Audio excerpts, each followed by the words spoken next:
A reference variable is an alias that is another name for an already existing variable.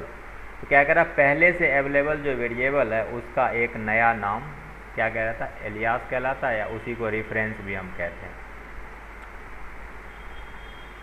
Once a reference is initialized with a variable, either the variable name or the reference name may be used to refer to the variable.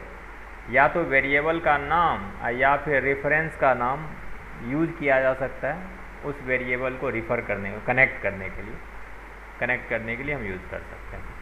Reference versus pointer. अब दोनों में क्या अंतर है, reference और pointer में क्या अंतर है? तो reference are often confused with pointer, but three major difference between references and pointers are. तो ये क्या कहते हैं कि रेफरेंस और पॉइंटर में लोग हमेशा कंफ्यूज हो जाते हैं, लेकिन कुछ मेजर डिफरेंसेज है दोनों के अंदर. एक जैसे ही चीज़ हैं बट थोड़े से अंतर है. जिस तरीके से एरे के अंदर और पॉइंटर ऑफ एरे के अंदर पॉइंटर में अंतर था, उसी तरह से इसके अंदर भी कुछ डिफरेंसेज हैं. तो यहाँ पे क्या कहता है, you can not have null references. Pointer में आप नल वैल्यू डाल सकते हो, लेकिन रेफरेंस में नल वैल्यू नहीं डाल सकते. नल वैल्यू का रेफरेंस नहीं हो सकता. You must always be able to assume that a reference is connected to legitimate piece of storage. कह रहा आप हमेशा इस बात का ध्यान रखेंगे कि रेफरेंस जो है आपका कोई ना कोई वेरिएबल है, वो नल वैल्यू नहीं हो सकता है. Once a reference is initialize to an object, जब एक रेफरेंस को ऑब्जेक्ट के में इनिशियलाइज कर दिया जाता है, it can not be change to refer to another object.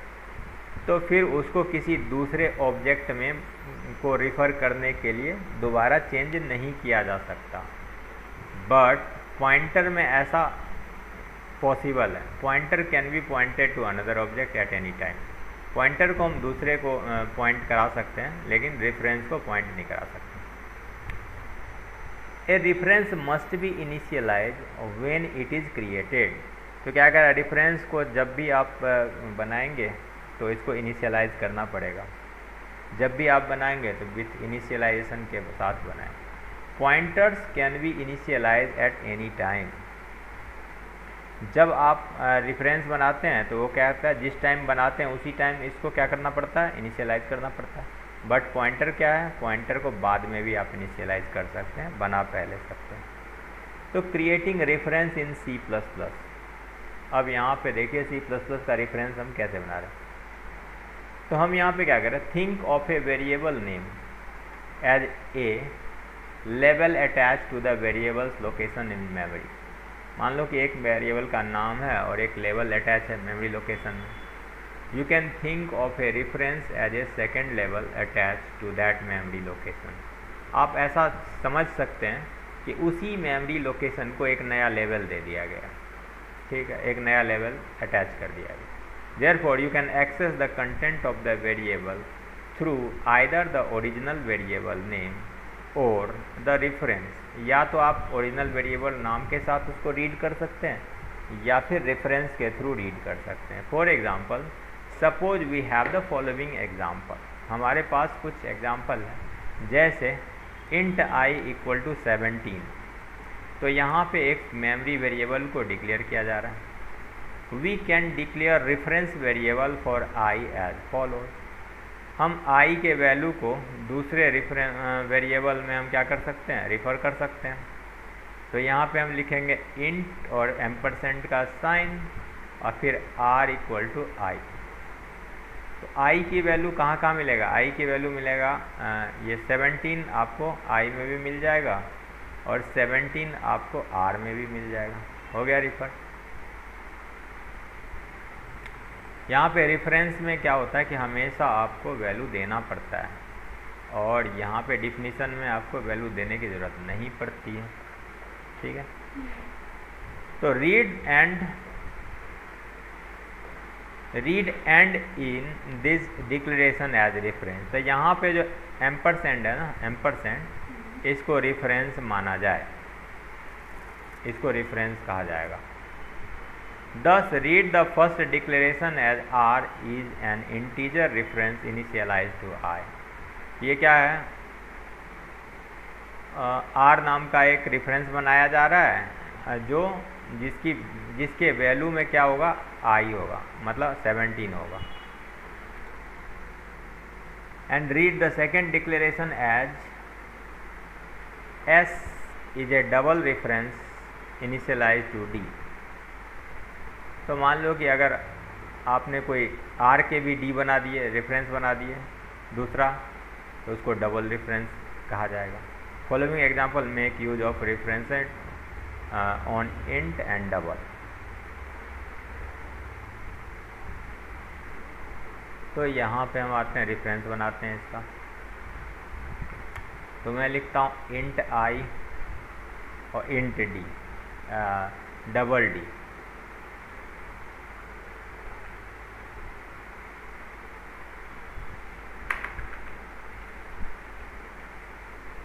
Int I integer type का है, डबल D डी टाइप का है, डबल टाइप का है।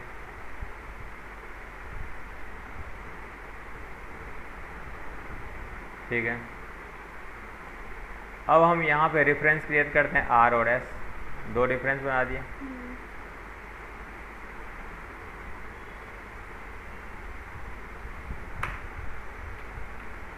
एक जो रेफरेंस रहेगा वो तो इंटीजर टाइप का ही रहेगा R, और फिर इसमें वैल्यू भी इंटीजर के ही हैं।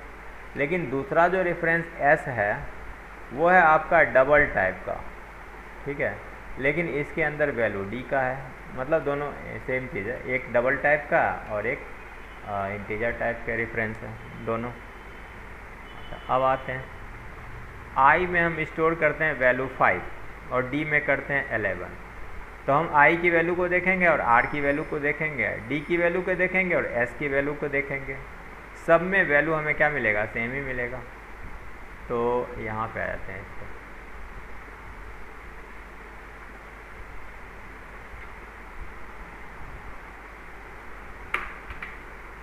I equal to 5, cout value of I, यहाँ पे 5 मिलेगा। Cout value of I references, और यहाँ पे R की वैल्यू मिलेगी। तो R में क्या है, वही 5 है, 5 यहाँ भी मिल जाएगा, 5 यहाँ भी मिल जाएगा। यहाँ पे क्या है, I में D में है 11.7, और इसके अंदर हमने क्या डाला है, S में D की वैल्यू डाला है। यहाँ भी 11.7 और 11.7 दोनों यहाँ पे मिल जाएगा। ठीक है, अब इसको रन करके देखिए।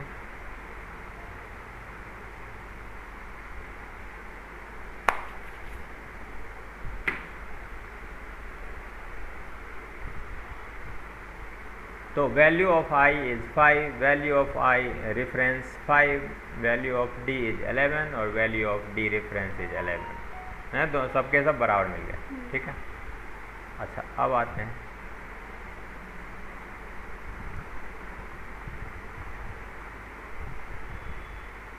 तो यहाँ पे reference are usually use for function argument. यहाँ पे एज ए फंक्शन आर्ग्यूमेंट के लिए आप यूज़ कर सकते हैं, एंड फंक्शन रिटर्न वैल्यू, और फंक्शन रिटर्न वैल्यू भी आप एज ए रेफरेंस यूज कर सकते हैं। So following are two important subject related to C++ reference which should be clear to a C programmer.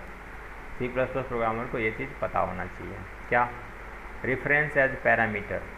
C++ support passing references as function parameter more safely than parameter। तो C++ जो क्या होता है ना कि आपको वेरिएबल को direct pass करने के जगह पे अगर आप किसी वेरिएबल का रेफरेंस बना करके पास करते हैं तो वो ज़्यादा सेफ हो सकता है। मतलब उसमें कोई चेंज कर देगा तो आपके ओरिजिनल वैल्यू में चेंज नहीं होंगे, और उसको कोई बदल नहीं सकता, क्योंकि वो तो रेफरेंस है किसी न किसी दूसरे वेरिएबल का। उसके वैल्यू को बदला नहीं जा सकता, लेकिन पॉइंटर को बदला जा सकता है। Reference as return value. You can return reference from a C++ function. आप किसी भी फंक्शन के वैल्यू को बाहर भेज सकते हैं एज ए रेफरेंस। रेफरेंस को रिटर्न भी कर सकते हैं। ठीक है, like any other data type, जैसे आप बाकी को रेफरेंस एज ए पैरामीटर, तो आप यहाँ पे रेफरेंस एज ए पैरामीटर का देख लीजिए, और यहाँ पे रेफरेंस एज रिटर्न वैल्यू का एग्जांपल देख लीजिए। तो मैं यहाँ पे क्या करता हूँ, यहाँ पे इंट ए बी सी ए बना लेता हूँ।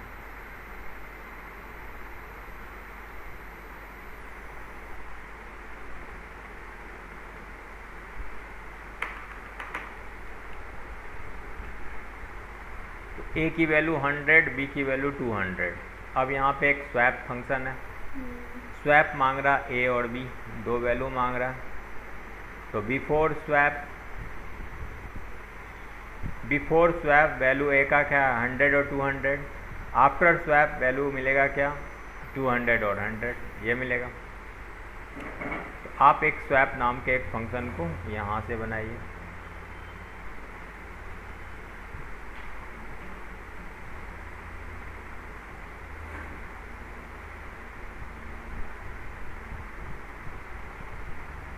इसको रेफरेंस दे दीजिए ऊपर में। आप ये कह रहे हैं कि हम यहाँ पे आगे चल के एक फंक्शन बनाने वाले हैं जिसमें हम रेफरेंस देंगे x और y, दो रेफरेंस टाइप के वेरिएबल देंगे, ठीक है। हम यहाँ से अब नीचे जाके एक फंक्शन बना लेते हैं।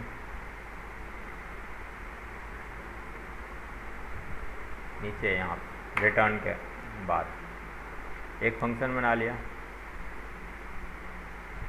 इस फंक्शन में कुछ वैल्यू पास करेंगे और ये वैल्यू क्या करेगा, वैल्यू स्वैप कर देगा। टेम्पोररी फाइल में x की वैल्यू रखेगा, x में y की, और y में टेम्पोररी की वैल्यू रखेगा।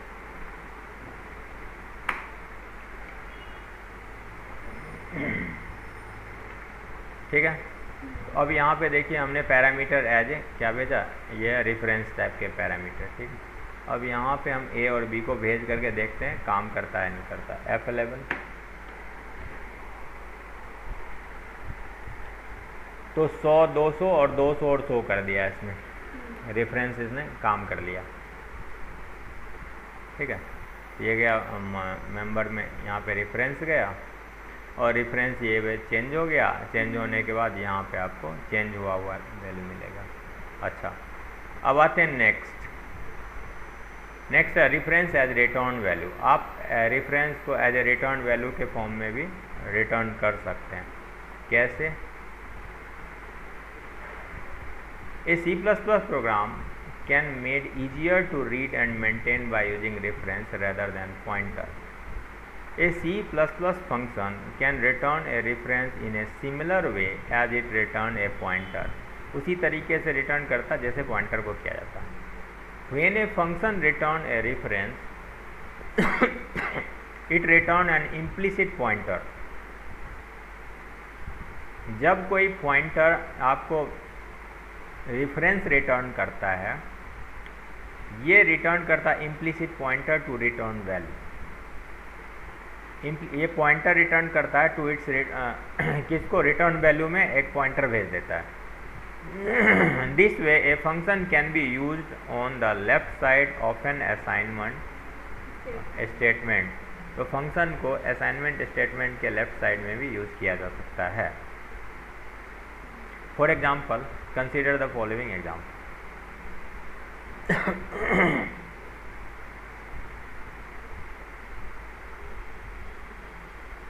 यहाँ पे आते हैं,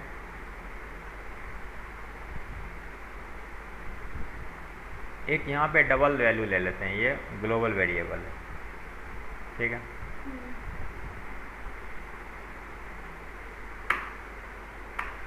global variable double vals equal to something, कुछ 1 2 3 4 5 डिजिट के कुछ एक एरे है, ये डबल टाइप के वेरिएबल है। अच्छा,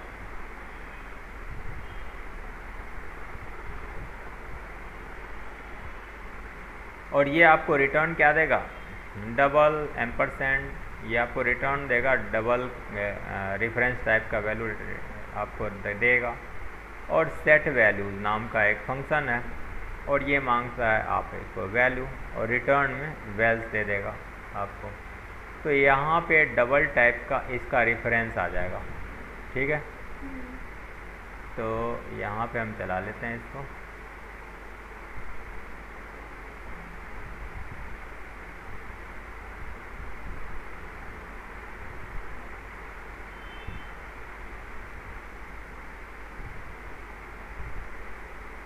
एक फंक्शन बना लेते हैं नीचे। इस फंक्शन का डेफिनेशन ऊपर में डिक्लेयर कर देते हैं कि हम आगे चल के एक फंक्शन बनाएंगे ऐसे।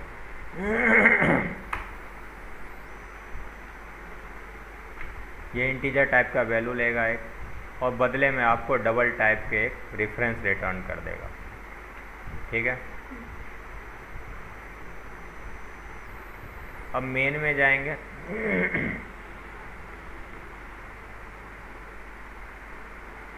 बिफोर चेंज, तो सभी वैल्यू को यहाँ पे प्रिंट करने की व्यवस्था है चेंज करने के पहले। तो हम यहाँ पे चेंज करने से पहले वैल्यू को क्या कर सकते हैं, रीड कर सकते हैं। तो वैल्यू बिफोर चेंज, यहाँ int i equal to 0, i less than 5, i plus plus, और यहाँ पे वेल्स, और वेल्स में आई की वैल्यू क्या है और आई को प्रिंट आउट दे दो, ठीक है। आफ्टर चेंज, अब यहाँ पे set value 1, set value 1 20 point, change the second element, set value 3, change the fourth element. इस तरीके से वैल्यू को आप चेंज कर सकते हैं।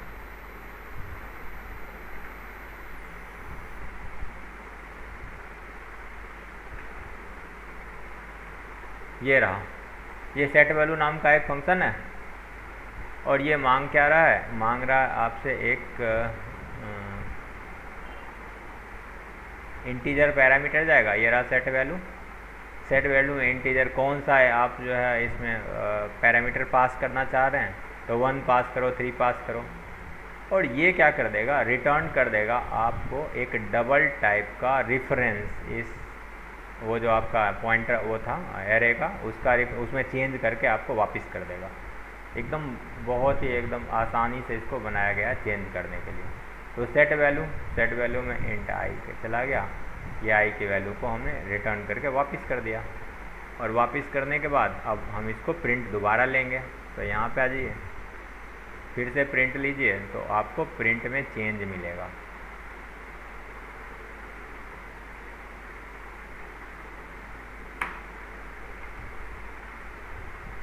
तो यहाँ पे देखिए वैल्यू आफ्टर चेंज, तो आई की वैल्यू जहाँ जहाँ आपका पहला नंबर पे क्या था, पहला नंबर पे था आपका 12 और तीसरे नंबर पे था 24, तो पहला पे हो जाएगा 20 और 70 हो जाएगा, ठीक है। ये चेंज हो जाएगा आपको। तो चला करके देखिए, आराम से देखिए कैसे चेंज कर दिया इसने। अब यहाँ पे करिए F11, तो वैल्यू बिफोर चेंज, तो बिफोर चेंज में 10, 12, 13, 24 और समथिंग। अब वैल्यू आफ्टर चेंज, तो यहाँ पे 20 चेंज हो गया और यहाँ पे 33 1 हो गया। तो अब आपको समझ में आ गया होगा कि रेफरेंस टाइप के पैरामीटर कैसे काम कर सकता है, और कि C++ इतना जो है बेहतरीन लैंग्वेज क्यों माना जाता है। जो काम आप जो है कितना प्रोग्रामिंग करके करेंगे, उसने एक ही सेकंड में कर दिया चेंज, है ना। है ना, ठीक है। तो ये हो गया आपका पूरा चैप्टर रेफरेंस वाला कंप्लीट। अच्छा, एक और चीज़ है यहाँ पे, एक छोटा सा फंक्शन और रह गया। When returning a reference be careful, जब भी आप फंक्शन में रिटर्न वैल्यू में आप रेफरेंस देंगे, केयरफुल रहें। Be careful that the object being referred to does not go out of scope. क्या कह रहा है कि ये जो ऑब्जेक्ट आप रिटर्न करेंगे ना, जो रिटर्न रेफरेंस दे रहे हैं, वो आउट ऑफ स्कोप नहीं होना चाहिए। So it is not legal to return a reference to local variable. तो क्या कह रहा है, लोकल वेरिएबल का रिटर्न नहीं बनाया जा सकता, रेफरेंस नहीं दिया जा सकता, क्योंकि वो लोकल फंक्शन के अंदर होता है। But you can always return a reference on static variable. आप स्टैटिक वेरिएबल को एज ए रिटर्न कर सकते हैं एज ए रेफरेंस। ठीक है। तो यहाँ पे देखिए